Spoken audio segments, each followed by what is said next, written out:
नमस्कार, मी मेघना फाळके. स्वागत करते आपलं our skills is our profile our identity या चॅनलवरती, म्हणजेच आपलं कौशल्य आपली ओळख या चॅनलवरती. आजचा व्हिडिओ मी तुमच्यासाठी घेऊन आलेली आहे राजगडवरती झालेल्या दुर्गणपर सोहळ्याबाबत. तुम्ही या चॅनलवरती नवीन असाल तर खालील दिलेले सबस्क्राईब हे बटन प्रेस करून शेजारी बेल आयकॉन हेही प्रेस करा, जेणेकरून मी टाकलेले व्हिडिओ तुम्हाला लवकरात लवकर सर्वात आधी पोहोचतील. त्यामुळे आपण व्हिडिओकडे जाऊयात.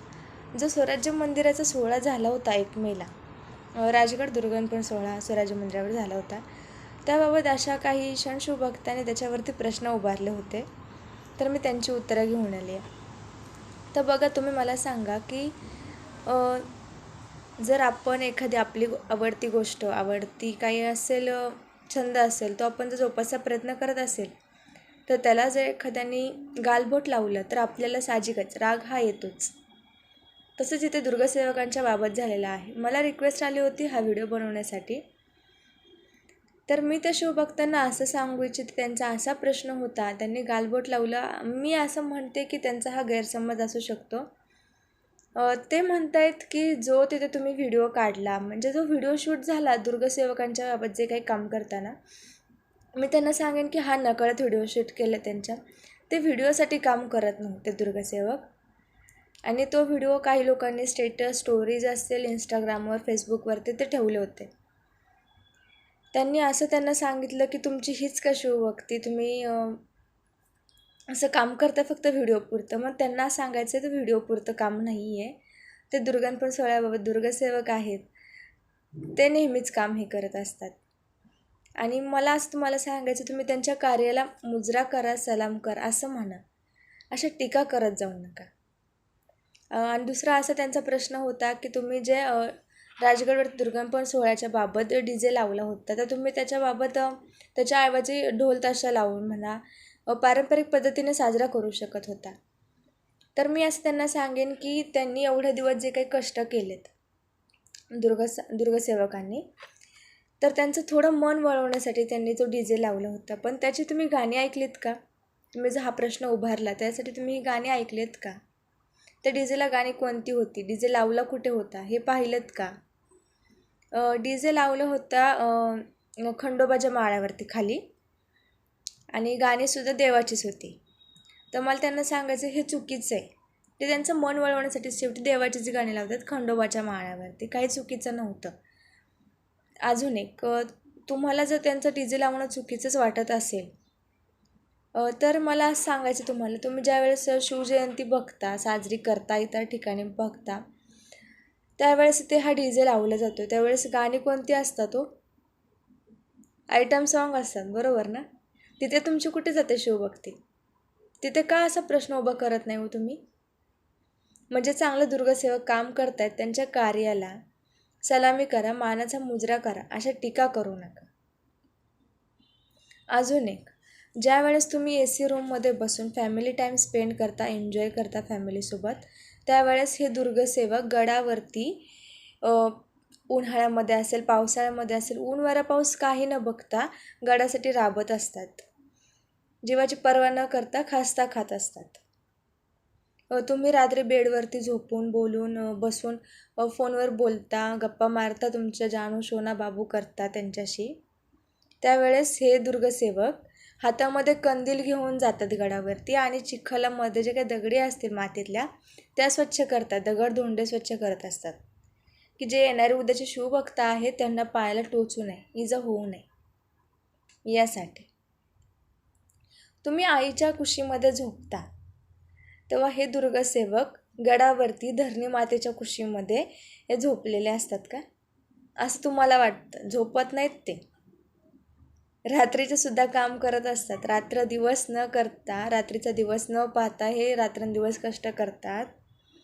तेव्हा नाही तुम्हाला त्यांचा कौतुक करावं वाटत? अजून एक प्रश्न राहिला, हा माझा वैयक्तिक असेल, की तुम्ही येता जाता पाहतच असताना रस्त्याने, आता तुम्हाला दुर्गणपर सोहळ्याची बातमी कळलीच ना, तशी मग ह्या इतर बातम्या का कळल्या नसतील? ती अशी की हॉटेल्स असतील, वाईन्स असेल, त्यांची नावं असतात, महाराजा वाईन्स, महाराजा रेस्टॉरंट, महाराज वाईन्स, किंवा महाराज लॉज. का बरं? तिथे का प्रश्न करत नाही?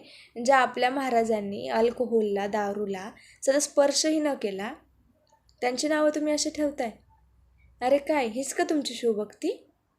शिवभक्ती ही अशी असते की ती कुठल्या हॉटेल्सला असेल, तुमच्या कपाळावरची चंद्रकोर असेल, त्याला लावून करत नसतात. त्याला शिवभक्ती नाही म्हणत. शिवभक्त तेच खरे की जे दुर्गसेवक आहेत, गडावरती काम करतात. गाडीच्या काचेवरती पाठीमागे असेल, पुढे असेल, शिवाजी महाराजांचं चित्र काढतात, म्हणजे छापवतात आणि पोरींची छेडछाड करतात त्याच गाडीवरून. हे शोभतं? हे शिवभक्त का? अरे काय, ह्याला शिवभक्ती म्हणतात. तेव्हा कुठे जाते हे शिवभक्तांची शिवभक्ती? तेव्हा का आवाज नाही उठवत हे? आणि त्या दुर्गसेवकांबाबत अजून एक आनंदाची गोष्ट, त्यांचा जो हा त्याला मी म्हणेन प्रकल्प असेल, की ते काय करतात, गडावरती जातात, वेगवेगळ्या किल्ल्यांवरती कलेक्शन करतात. मातीचं असेल, काही जण असे करतात, दगडधोंडे असतील.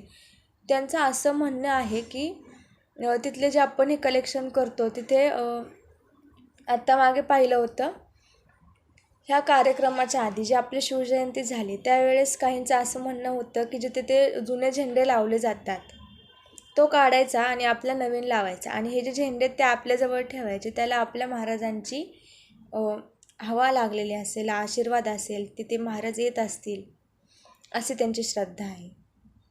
ते त्यांचं ते कलेक्शन करतात. काही दगड असतील, धोंडे असतील, ते घेऊन येतात, ते त्यांचं कलेक्शन करतात की हा कुठला गडावरचा दगड आहे. काही जण असतील ते मातीचं करतात की ही कुठली माती, कुठल्या गडावरची, कुठल्या महाराजांची माती आपल्या, म्हणजे आपल्या महाराजांच्या कुठल्या गडावरची पायाखालची माती आहे की ती आपली. आपण काही जणचं असतं बघा, अंगारा म्हणून आणतात, तसं हे माती आणतात.